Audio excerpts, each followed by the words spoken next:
Bueno, buenas noches, profesor. Bueno, esto nos tocó exponer sobre la gestión de mantenimiento. Somos el grupo 4, respectivamente la semana 7, 8 y 9.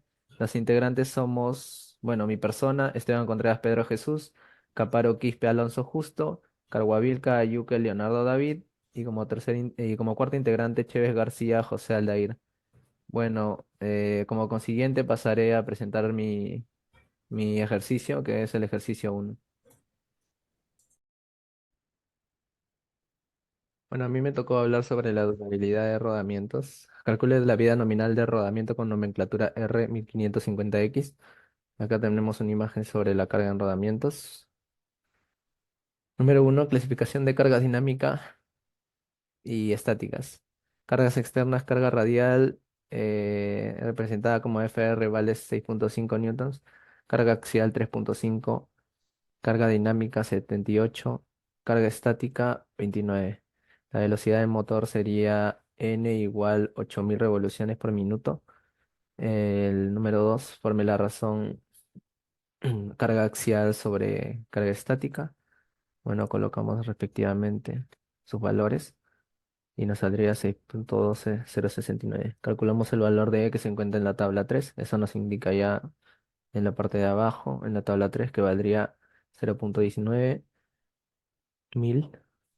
Forme la razón, em, carga axial sobre B por carga radial y compárela con el valor de el anillo interior está rotatorio y B valdría 1, FAB por FR igual 3.5 sobre 6.5 reemplazando y nos saldría 0.5385. Esa sería la razón comparada con el valor de E. Y dado que la razón en el paso 3 es mayor que E, extraiga los factores que X y Y. Bueno, acá extraemos los factores de X y Y. O sea, ya esto ya que es valor mayor ¿cómo se llama? A la razón. Entonces sacamos los valores de X que es 0.56 y Y 2.3 que está en la tabla 3. Y la carga radial dinámica equivalente a P. P igual X por eh, carga radial más Y por carga axial. P igual, reemplazando valores 0.56, 6.5 más 2.3 por 3.5. Y P estaría valiendo 11.69 newtons, que sería la carga radial dinámica equivalente. La duración de vida nominal L10, ¿cómo se halla? K vale 3 rodamientos de bolas y 3.3333 rodamientos de rodillas. L10, que sería las revoluciones alcanzadas o sobrepasadas para el 90%, a ver, 10 sobre 6. Bueno, en este caso sería 297.0610 elevado a las 6 revoluciones. Alcanzará el punto de fatiga o punto nominal. Y L10H, que es duración de vida nominal en horas del funcionamiento. 618.84 horas alcanzará. Bueno, esto es la capacidad de carga dinámica y de sus representaciones. Las tablas, tabla uno cargas dinámicas y estáticas para rodamientos acelerados, perdón. Tabla 2 dimensiones y clasificación de cargas para cojinetes de bolas de la serie 6300. Y la tabla 3 en donde hay factores B, X e Y para cojinetes radiales. Y las preguntas, bueno, las razones de carga axial sobre carga estática, valor constante de E, la carga dinámica equivalente, y la vida nominal en 10 a 6 revoluciones por minuto, respectivamente sus horas y el valor.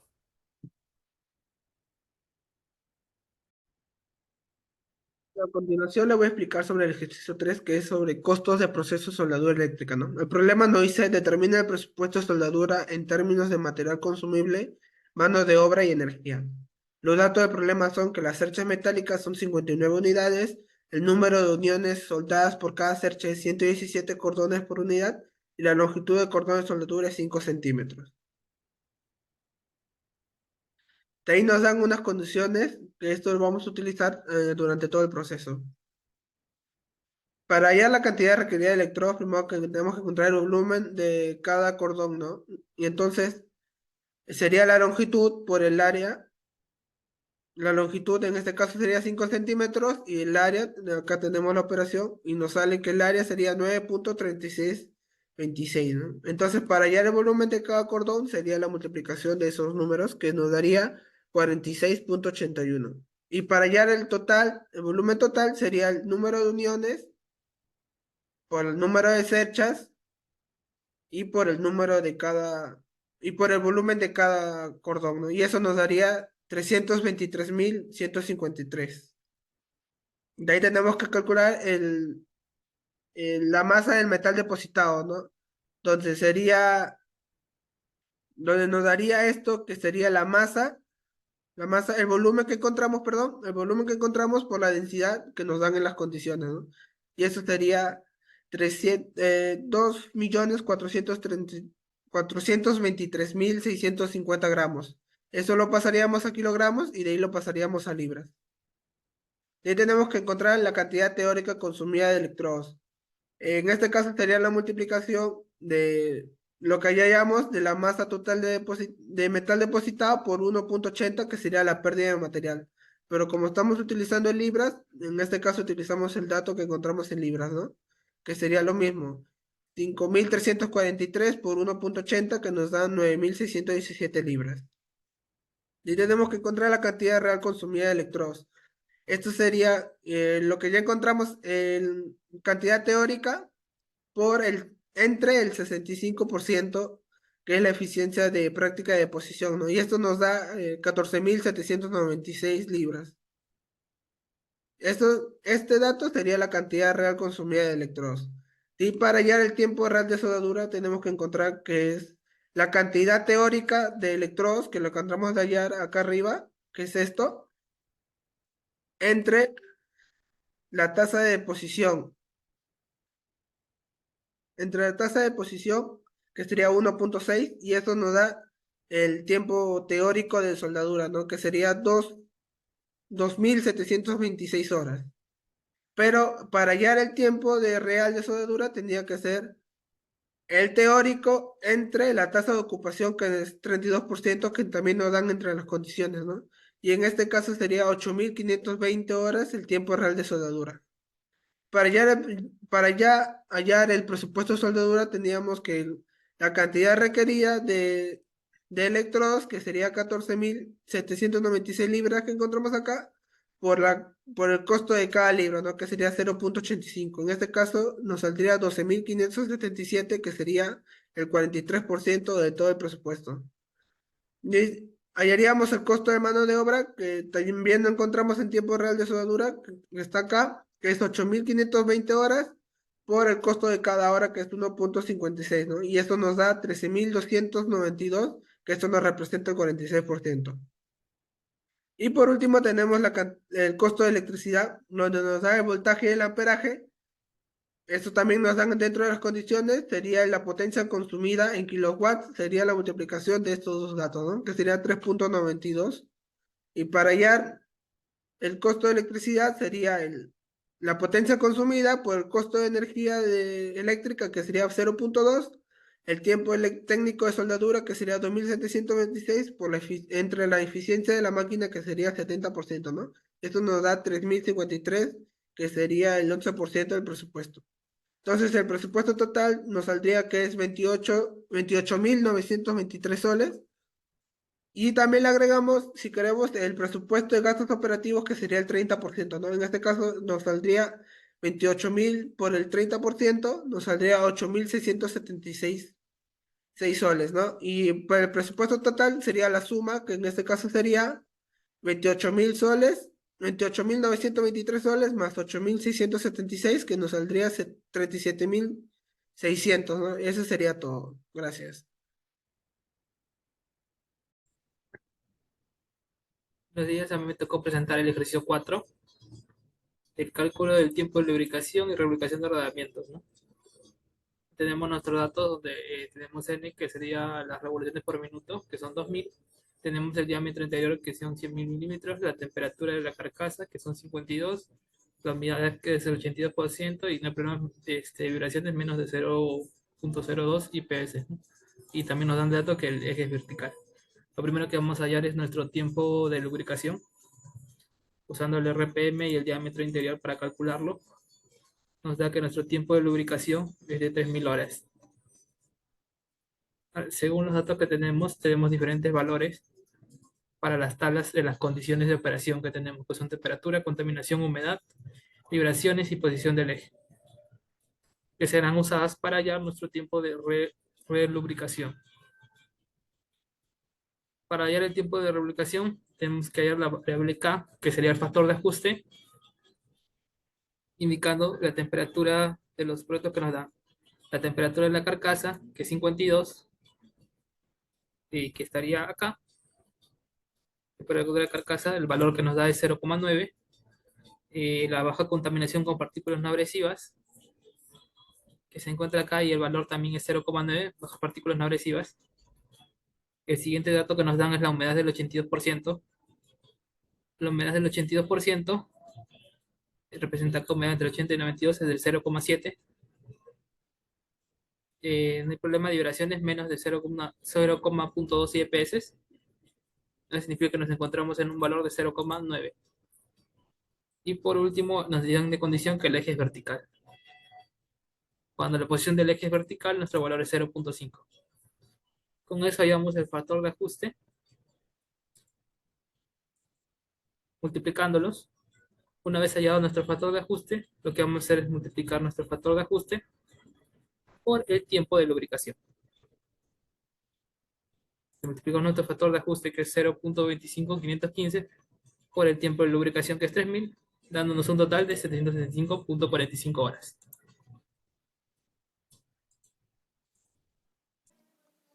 Buenas tardes con todos. En esta ocasión me tocó exponer el ejercicio 5, en el cual tenemos un cuadro de análisis de criticidad, en el cual se quiere conocer su nivel de frecuencia y severidad, ¿no? En este caso vamos a analizar primero la primera máquina, la cual es la envasadora de plástico, y en frecuencia de fallas tendríamos un valor igual a 3, ¿no? Lo cual significa que de acuerdo al fabricante, esta máquina está diseñada para fallar entre 5 a 7 veces al mes como máximo. De acuerdo a su diseño, esa sería su tasa de falla. Luego vamos a tener 4 niveles de efecto que tendría una falla de no ser atendida. El primer efecto es el impacto operacional, que sería el porcentaje de producción que se detendría. Aquí tendríamos un valor igual a 10, que significaría que estamos frente a una máquina que se va a parar a toda la producción. Y el otro efecto sería la flexibilidad operativa, que hace referencia cuando la máquina no tiene un repuesto. En este caso sería igual a 4, y si nos fijamos en la tabla de factores ponderados, significa que no cuenta con otra máquina que lo reemplace. Y ahora con respecto a los costos de solo mantenimiento, el valor es igual a 2, es decir, su reparación va a costar entre 5.000 a 10.000 dólares. Y por último, tenemos el impacto de seguridad y medio ambiente, que sería igual a 6. Esto significaría que va a afectar al medio ambiente produciendo daños reversibles. Y al final tendríamos un valor de severidad, en donde el impacto operacional y la flexibilidad operacional estarían directamente relacionados. Mientras tanto, los otros dos factores de consecuencia o severidad analizados, como el costo de mantenimiento y el impacto de seguridad y medio ambiente, se sumarían, ya que son inversamente proporcional, ¿no? Y haciendo los cálculos nos da un total de severidad de 48,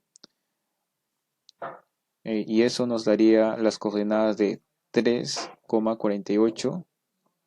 Y si nos guiamos de la matriz de abajo para definir su criticidad, debido a que tiene 3 de frecuencia y 48 de severidad, se cruzaría en el color rojo por lo tanto es crítico, ¿no? Y la máquina tendría que entrar al taller para que le haga un mantenimiento basado en la calidad y le entregue un plan de mantenimiento de manera urgente. Pero también nos damos cuenta que en este cuadro hay otra máquina que está en estado crítico, ¿no? Entonces la máquina que se atenderá primero dependerá de la celda que se llama valor, que sería la multiplicación entre la frecuencia de falla y la severidad, ¿no? Y haciendo los respectivos cálculos, se llegó a la conclusión que la primera máquina tendría que ser atendida e ir al taller de mantenimiento, ¿no? Para que se pueda realizar el RCM.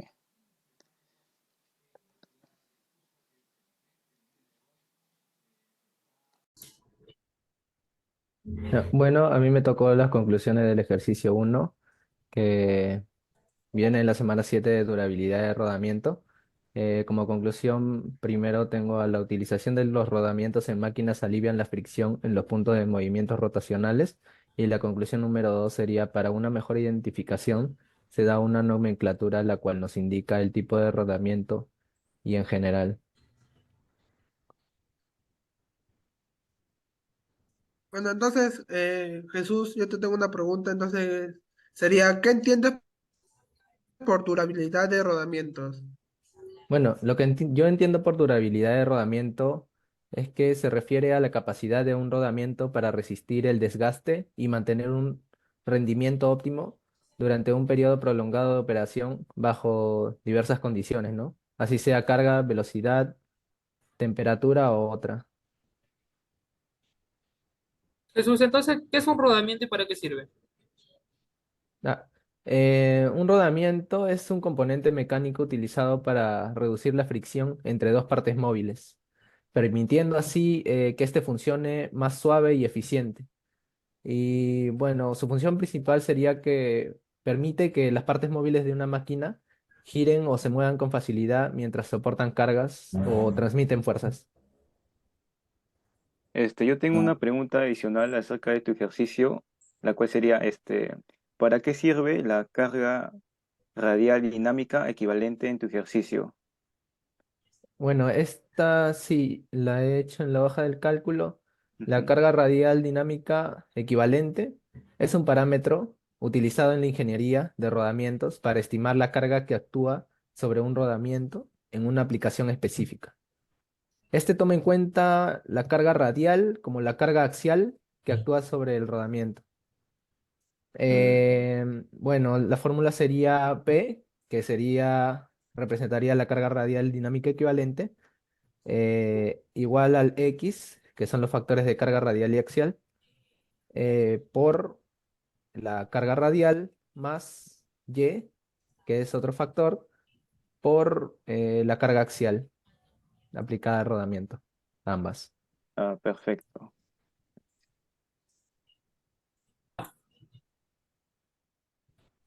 Bueno, profesor, en el ejercicio 2 le tocó a nuestro compañero Brian, pero en este caso no pudo participar, así que mejor pasamos al ejercicio 3 que me toca a mí, que sería sobre el costo de proceso de soldadura eléctrica. La primera conclusión sería la determinación de los costos asociados con los consumibles en la soldadura y de la mano de obra se basa en el cálculo de la masa de metal depositado en un cordón de soldadura y del tiempo de soldadura. Conclusión 2 sería los electrodos cubiertos para soldadura por arco de metal protegido se pueden clasificar de acuerdo a la composición química y propiedades mecánicas que posea su núcleo, sin diluir. Esto. ¿Alguna pregunta? Bueno, yo tengo una pregunta, Leonardo. ¿Qué es para ti la soldadura eléctrica? En ese caso, la soldadura eléctrica es un proceso de que se unen piezas metálicas por fusión, ¿no? Como dice Soldexa Ehrlich en 2010, para formar la unión queda concentrado en el calor que da un arco eléctrico que se estable entre los bordes de las piezas que va a soldar y una varilla metálica. Entonces, ¿cuáles Esto. son las ventajas y desventajas económicas de utilizar el proceso de soldadura SMAU en comparación con otros procesos de soldadura eléctrica? La soldadura SMAO tiene varias ventajas, más que todo económicas, porque son generalmente más simples que las otras máquinas, ¿no? También el equipo SMAO es más portátil, lo que puede reducir los costos en trabajo que requieren movilidad. Por último, la versatilidad, no puede utilizarse en una amplia gama de materiales, condiciones, incluyendo exteriores y lugares difíciles de acceso. Yo tengo una pregunta adicional, la cual es, ¿qué factores específicos afectan los costos en el proceso de soldadura SMAUT? Los costos en el proceso de soldadura están influenciados por varios factores, ¿no? Entre ellos tenemos el tipo y la calidad de electrodos. Estos varían según el tipo y la calidad de los electrodos utilizados. También en la tasa de deposición. Generalmente se tiene una tasa de deposición más baja que en otros procesos. Y por último, la eficiencia de deposición, ¿no? Donde se tiene una eficiencia de deposición más baja debido al desperdicio de la longitud.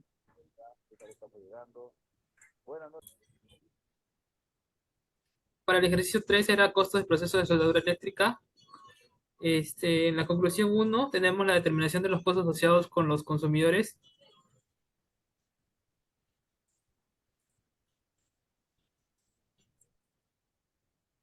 En el ejercicio 4 tenemos el cálculo de tiempo de lubricación y relubricación de rodamientos. La conclusión 1 es que para calcular el tiempo de lubricación y relubricación de rodamientos se debe considerar varios factores importantes, como la velocidad de rodamientos, carga de trabajo, el tipo y cantidad de lubricante, las condiciones ambientales que se producen en ese momento y el tipo de rodamiento. La conclusión 2 que es fundamental seguir las recomendaciones del fabricante y realizar inspecciones regulares para asegurar un rendimiento óptimo de rodamiento a lo largo del tiempo. No sé si tienen alguna pregunta. Sí, yo tengo una pregunta, Alonso. ¿Cómo afecta la velocidad de funcionamiento del rodamiento al tiempo de relubricación? Bueno, la velocidad de funcionamiento influye significativamente en el tiempo de lubricación. O sea que a mayor velocidad se genera más calor y más fricción, lo que requiere de una mayor lubricación más frecuente para mantener las condiciones óptimas del funcionamiento del rodamiento. Yo tengo otra pregunta, Alonso. ¿Por qué es importante considerar la carga de trabajo al determinar el intervalo de revolución de un rodamiento? Bueno, la carga de trabajo afecta la cantidad de desgaste y el calor generado en el rodamiento. Cargas más altas pueden acortar la vida útil del lubricante y aumentar la necesidad de una relubricación para evitar que la pieza se deteriore, ¿no? Prematuramente. Ya, tengo otra pregunta, que es, ¿qué factores ambientales pueden influir en el tiempo de lubricación y relubricación de un rodamiento? Bueno, factores ambientales tales como la temperatura del ambiente, la presencia de contaminantes, como podría ser el polvo, el agua, la humedad, pueden afectar la eficacia del lubricante, así mismo su vida útil, ¿no? Es importante considerar las condiciones ambientales al determinar nuestra frecuencia de lubricación y relubricación, ¿no? Para asegurar un rendimiento óptimo en el rodamiento y, bueno, alargar su vida útil a final de cuentas.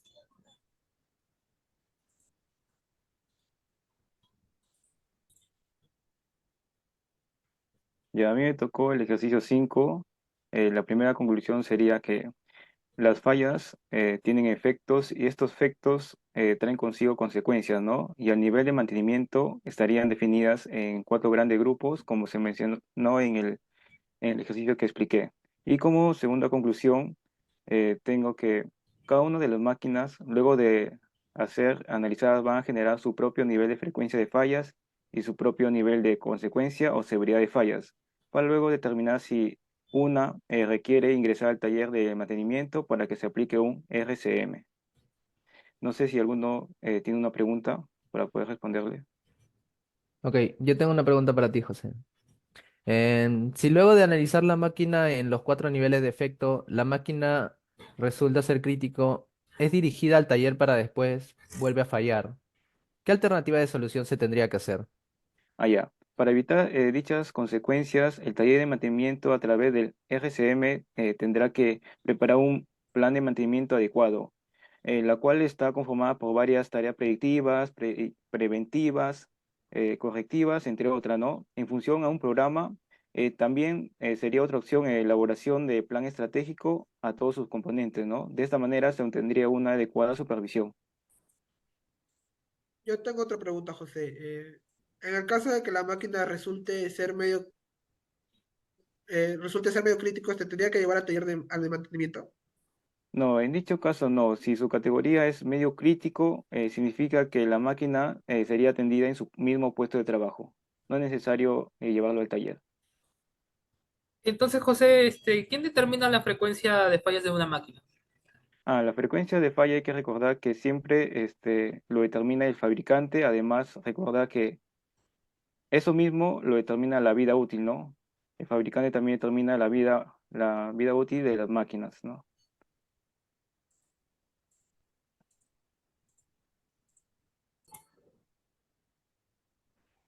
Ya, esto sería todo por nuestra parte del grupo 4. Muchas gracias por su atención. Gracias. Gracias.